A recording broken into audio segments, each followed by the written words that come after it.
One time, I was on a flight to California, and when the plane took off, it was a cloudy, gloomy day. And as the plane ascended higher and higher, the clouds just like engulfed the plane, and I couldn't even see out the window. But then we rose above the clouds, and there was the sun, shining bright and beautiful. It was so crazy. And in that moment, it just got me thinking, that's exactly how life is sometimes, isn't it? Sometimes the clouds are all we see. It's like, when you drive in a fog and you literally can barely see in front of you. It sometimes feels like that in our life. Sometimes like God has forgotten us, or he stopped listening to us, or whatever our messy situation is, whatever hard thing we're going to has engulfed our lives and we can't see past it. But this is something for all of us to remember that above the clouds, the sun always shines. It never stops. And the same is true of God, and the same is true for your life. He is shining on your life, on your circumstances, on your despair, bright and forever. Sometimes we just need to get through the clouds to see it. Now, you may be thinking that gratitude only happens when things are going well. And you're right. For a lot of people, you're right. And I'm guilty of it too sometimes. It's easy to be thankful when life is going our way. But what happens when your company downsizes and you're out of a job? Or your marriage collapses? Or your daughter gets pregnant as a teen? Or your cancer returns? Or your friends betray you? Or someone close to you dies? You see, if we're not thankful before the bad things happen, we're not going to be thankful after. And it's going to be really hard to be thankful during. What if we never saw another flower bloom because every time it rained, we complained about it? Because that's what would happen,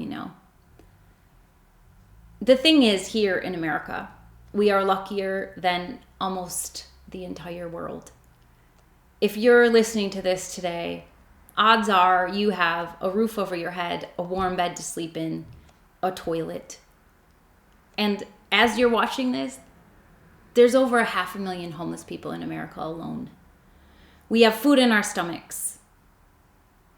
In this world, every 10 seconds, a child dies from hunger. We have clean water to drink. In many parts of the world, women and children have to walk up to 10 miles a day to get water.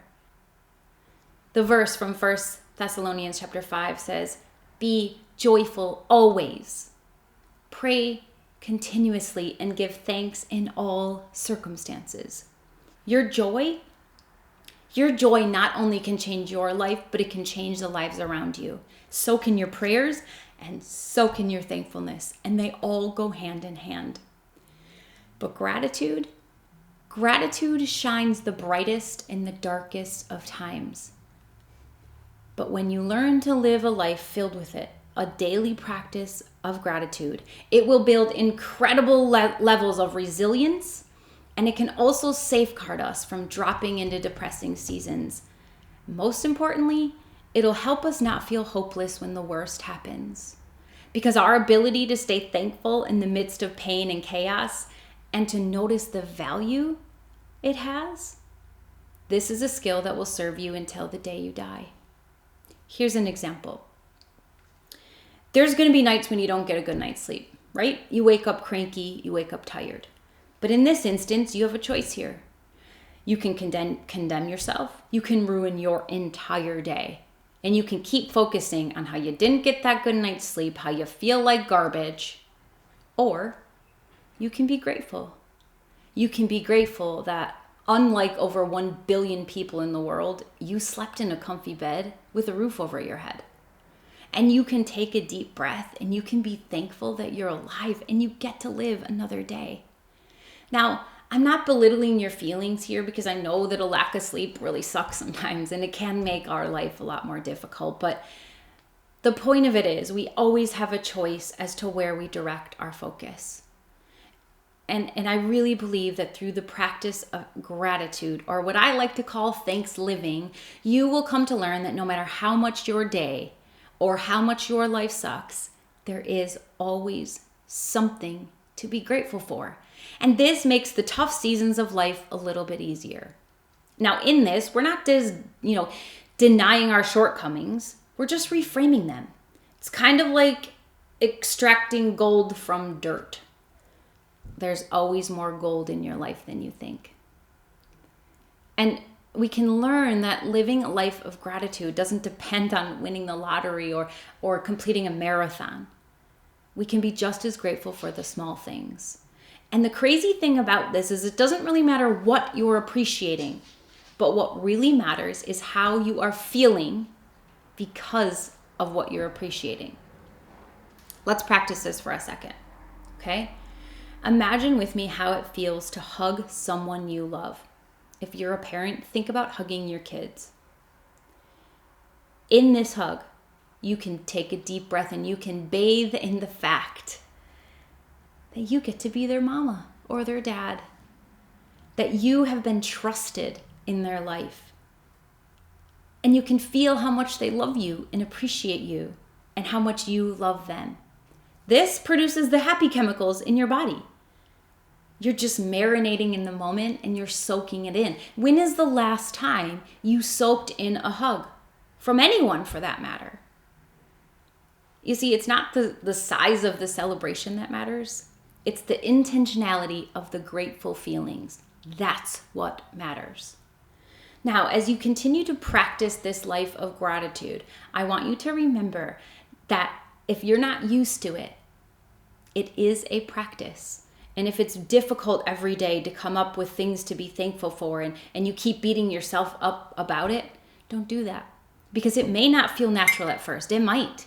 More than likely, it might feel a little strange, but keep practicing. And before you know it, it's going to be natural.